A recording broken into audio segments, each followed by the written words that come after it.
Hey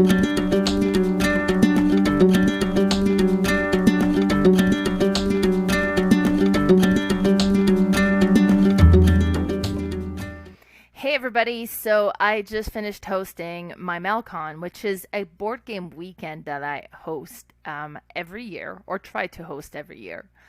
And I do it around my birthday. Now, this year I did it a little bit earlier than I normally would, mainly because we have Father's Day this coming weekend, and after that, my oldest son is graduating. So there was just so much going on this month that we kind of put it where it would fit. So MelCon in the past has been a 3-day event, Friday, Saturday, Sunday. This time, with everything going on, I kept it to 2 days. So it was Saturday from 10 a.m. till 11 p.m. and Sunday from 10 a.m. till 5:30 p.m. And I figure with this particular video here, I would just kind of talk about the ins and outs of hosting a game event, kind of how I decided to do the things and the way I've did, and tips and tricks, I guess. So first is the invites. Now, last year we held MelCon at a hall, which was great. I could just send an invite to all my gaming friends and be like, hey, whoever wants to come, come. Because I could accommodate a lot more people. This year, now since then I've moved. I no longer live in Didsbury where I held the event. I live in Acme. I don't know the area quite as well. I know there's an amazing community area that I could rent, or the location, but there's no place or hotels I think kind of, or very like viable options for lodging in the area other than the campsite maybe. So just because I didn't know how all of that would happen, and there was so much going on with graduation, because my oldest son is actually our second graduation this year. My stepson graduated already, so there's just a lot going on. So I decided to keep it simple, keep it at home. Now, doing that definitely forces the list to be cut way back. So what I did is I sent the invite to the people that would normally attend my gaming events and kind of say, hey, I'm going to be doing a MelCon. Let me know if you can come. And there's goods and bads with doing that. So some will be like, oh, I'm interested, but you don't know if they can make it or not until like the event almost.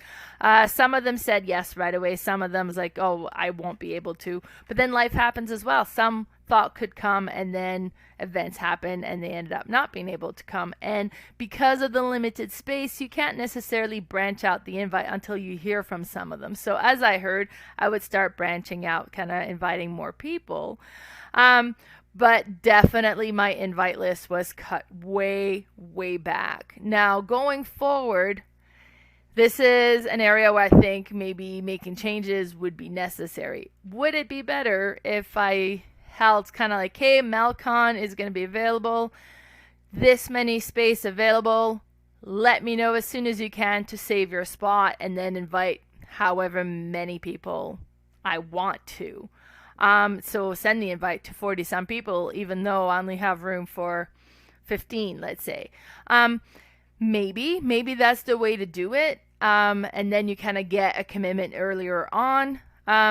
But, in the grand scheme of thing, it really doesn't matter, because whether you have one person show up or you have 20 people show up, it's not like you can physically play any more games, right? Like you could just only play from 10 to 11 and then 10 to 5:30. Doesn't matter how many people are there. So yeah, it's nice to have a larger group of people, depending on space, that what works. But that's kind of how I went about sending the invites. Now, if you have been holding gaming events at your house, I am curious, how do you do this? Send me tips, because this was one that I struggled a little bit with. I didn't want to cut anybody out, but had to. So yeah, let me know how you normally do it. I was just going to send a picture. I had a little sign put up on those little foam board that I have on the wall that kind of spelled out MelCon 2023. So just to, and then that's kind of the picture I had on my event. So I created a Facebook event, and that's kind of how I would let people know about the event. Now the setup. So, my game room, this is what my game room normally looks like. Now, I am so grateful and so lucky to have a space like this.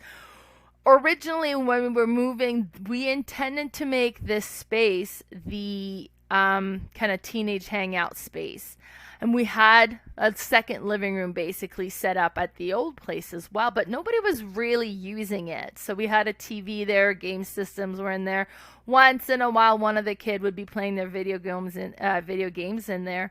And when we were moving, I kind of jokingly suggested we should make this the board game room and just send the game system in the kids' room. Because my one son would always play on the Xbox, the other one would always play on the PS4, and the other one had his gaming computer, so they didn't really play on the other devices other than the main one they had. So we chatted with them about it and decided to do it. So I now have a designated board game room, which I completely love. It is amazing. It's in the basement, so it's nice and cool and comfortable all the time. I have the games all around, so when we moved, I bought an extra Calyx that is a 5x5 that has been filled now. So within a year, I filled a full 5x5 Calyx. So yeah, there's been a lot of purchases, I guess. I bought this table secondhand just to have in this space as well. So it's I think it's like about 4.5 to 5 feet long by 3.5 to 4 feet wide, something like that. It's a nice size. It does fit most games. The game I used to use before was my dining room table, and what I liked about it is about this size, but it would open up and a leaf would come from underneath and it would become square, so you could fit really large games. So I'm down to this one size now, but it hasn't actually been an issue. This is a good size table. Now, I have attached to this room, this is the entrance, the basement entrance. So it goes from the garage to the basement. And then you can see that I have my little, I call it recording studio. It's actually a storage room that I converted into my office space. So you can see the storage room there, and then you have the pathway that goes into the board game. So it is kind of all interconnected. And I was able to put a big table in there and had room for 4 people to sit there very comfortably. The one thing about this space that I would point out is the wall that is not showing there is actually where the closet is, and it's mirror windows or mirror doors. So if you're playing a card game and you're hiding your cards, like, you got to be aware there's a mirror right next to you. So, and that's the reason why I put the table that way. I figured the mirror would be less of an issue with the table set up that way. I also have a spare bedroom in the basement. You know, my kids are getting older. They're starting to move out, so we're getting more and more space. And this one, again, just opens right up into the gaming area. So I had an extra table set up in there as flex space if we needed it, and as a guest room as well if we needed it. Sorry for the picture of the mattress there. I was washing the sheets just in case somebody ended up using this space as a guest room. And another thing I did as a setup is when I have these events, most of the people that come are gamers, and they always bring their own games. So I had set up a little table where we could put extra board games or snacks or games that people wanted to sell and all that sort of stuff. So that was a space that I had set up, so there'd be a designated spot that's out of the way but still easily accessible for any extra games that got brought over this weekend. And now let's actually talk a little bit about the games. I have a fairly substantial collection. I'm over 660 games right now. This is one of the main shelf that I have. So I have the 5x5 Calyx and then a 1x4 on either side, and the whole thing is filled. I recently reorganized my games so that they're all in order of size. So you have like the nice straight lines. I used to have it by genre, and it would be like all up, down, and it was bugging me. I didn't think I was so CD about how my games are organized, but apparently I am. So now they're all organized by size, so you have all the games doing the nice straight lines. So there's the one shelf. I have this one here that's kind of by where the main table is. And it's in the basement, so there's a lip on all the outer walls, which actually works well for storing some of the awkward games. So I have my Clask in there, and then the Crokinole boards fits in there just perfectly. I have this other shelf. This is the one that I just bought this last summer, and managed to fill in about a year. I also have, if you notice, those little TV tray tables downstairs, so that if we have snacks or drinks and stuff, we can set a little table aside, so if anybody spills, it doesn't actually spill onto the game, or if we needed a little bit more space to hold components, we can use those little tables as well. And then I have this one here also, so these are all like kind of the smaller game. Now that tower there with the small games actually pivots, and there's that many shelves on the other side. This is meant to be a DVD shelf that I converted for my board games, and I just love it. I think it's just so cool, and then you spin it, and it's so twice the amount of games in that same amount of space. And I think it's, I'm always on the lookout for how to fit more games into the same space that I have available. So that's all the games that I had set up. One thing I would say with hosting the event at home, it was so nice not having to pick which game to bring, packing them and moving them. So first you go through like a few days before the event, and I would normally kind of like, okay, what would people want to play? And I normally post a link to my collection and ask if anybody has requirements or requests that they would want me to bring. And I try to bring what people would want to play. But I find at the events, like, hey, what do we want to play? I don't know. And you start looking around. So if they're not around you, you may not play them. So being able to have this event right in my gaming space for that alone was so amazing. Even though there was the restrict of how many people I could actually invite, that was a big one. I don't know next year what I'm going to do, because I really enjoyed holding it in my own space. I do a lot of the regular gaming events in my space as well, so we'll have to see.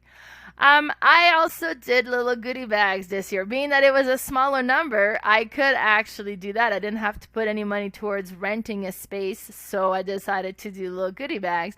And I just bought a big pack of dice and some cloth bags, and then I did these little packs with 6 dice, a little notebook and a pen in each one, and it's like a little travel game. And this is so that anybody who came to MelCon can play the dice game. I don't know if you played the dice game. This is one that I would always have 6 dice in my purse at all times. So if you go to the restaurant, you order, you can quickly play the dice game as you're waiting. All you need is 6 dice, and you roll the dice. And when you roll, a 1 would be worth 100. A 5 is worth 50. If you have 3 of a kind, and that's if you have 3 of a kind in a single roll, it's going to be like, so 3 2s would become 200. 3 1s, however, would be 1,000, and so on. So you roll the dice and you pull out the points you want to keep, and then you roll the rest of the dice, and you pull out from that the points you want to keep, and you would roll the rest of the dice. You need to have reached 1,000 points before you can get on the board. Once you're on the board, you can stop at any time and claim the points that you've accumulated. Because if you ever roll the remaining dice and there's no points in there, you bust. You don't get to claim any points. Now, if you've rolled the dice and you've got points in every dice, so all the dice have been assigned to a score, then you get to take all 6 dice and roll them again. So, and then if you did manage to roll a big number, let's say you got 1,500 points, and you're like, hey, I'm going to stop. If the person next to you is on the board, they have the option of taking your leftover dice and rolling them, trying to add on to your score. This is a game that we would play all the time. It is such an easy game to play. It is a lot of fun. It has an interesting push your luck mechanism to it. It's just a great game, one that we play so much. So I figured I would gift that game as a goodie bag for MelCon. So it only needs 6 dice, and you never have too many dice. If you notice above me over here is it's a little candy dish that I have filled with dice, and all sorts of dice from different different games or different things. That was just extra dice I had. The food. So if you're going to be doing an event like that, you need to plan for meals. So I didn't provide breakfast, but I provided lunch and supper. And the one thing that I would say with this is keep it easy, because you don't want to leave to prepare all the meal while everybody's playing games. So you want something very easy. At the first lunch, I just pulled out some sandwich meat, and I had made actually egg salad sandwiches mixes as well, and then pull out the bread, and everybody made up their own sandwiches. And then we had like a bag of salads that we just mixed up real quick, so everybody could kind of take a quick break, have a few sandwiches, and then go back to gaming. If you're going to do an event like this, so I normally would kind of announce I'm providing sandwich meat and sandwiches for lunch. And then for supper, I did hot dogs. So it's easy to just put a few hot dogs on the barbecue, hot dog buns, a potato salad, and then that's the meal that you're providing. And then I would invite people. It's like, this is what I'm providing. So if anybody wish to contribute, please go ahead and bring anything that you'd like to share. Then it kind of takes a bit of the pressure of the food off of you, and kind of give that, just kind of add a little bit of variety without having to worry about the food too much. I always do my event where everybody brings their own drinks. It gets really pricey if you start providing the different drinks and then you want to have a variety. So I just keep it easy. Everybody bring whatever they want to bring, whatever they want to drink, and ideally something that has a cap so you don't accidentally spill a pop can on something. So that was for the food. So that's in a nutshell kind of how the event went. We had a lot of fun. I'm going to kind of do a few more videos to talk about the different games we played. But that was it for MelCon 2023. Afterwards, I kind of posted this picture, kind of thanked everybody who attended. And I also did a post kind of saying, because now I'm posting pictures of MelCon, and some people like, what did I not get to go? So it's like kind of a quick explanation. Limited space. I'm so happy for everybody who could join, and I'm sorry that I could not invite all of my board gaming friends, but we do have some public event coming up. So in a couple of weekends from today, there's the GameCon, which is a brand new gaming convention that they're hosting in Calgary. And it's video games, Warhammer, and board games and tabletop games. So it's so exciting. I'm not sure what to expect with this, but it sounds like it's going to be huge and exciting. And actually, Roxley reached out to me to see if I could help out at their booth. So I'll be at the Roxley booth on Sunday at the GameCon event. So be sure to check that out. And then, of course, we have at the end of August, FallCon. So what's really neat with FallCon is a gaming event. So that means you attend the event, have access to the library, and you can play games, which is what gamers want to do.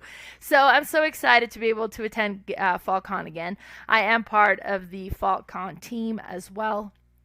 So I will be attending all 3 days, volunteering at that event. So be sure, if you haven't got your badge yet, be sure to do that.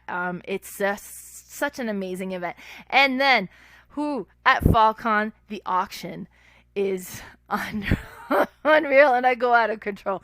So every year, I kind of tell myself, I am not buying any game this year. I'm going to be, and then come the events like, oh, who am I kidding? And then I get a stack. But the FallCon library auction is just such a fun event, a great way to get new games into your library, which is how I get most of my games, is through auctions or second-hand purchases most of the time. So be sure to get your badge for FallCon if you haven't already. I'll make sure that the links are all below as well. So stay tuned for the next video to see the different games we played at MelCon. Bye, everybody.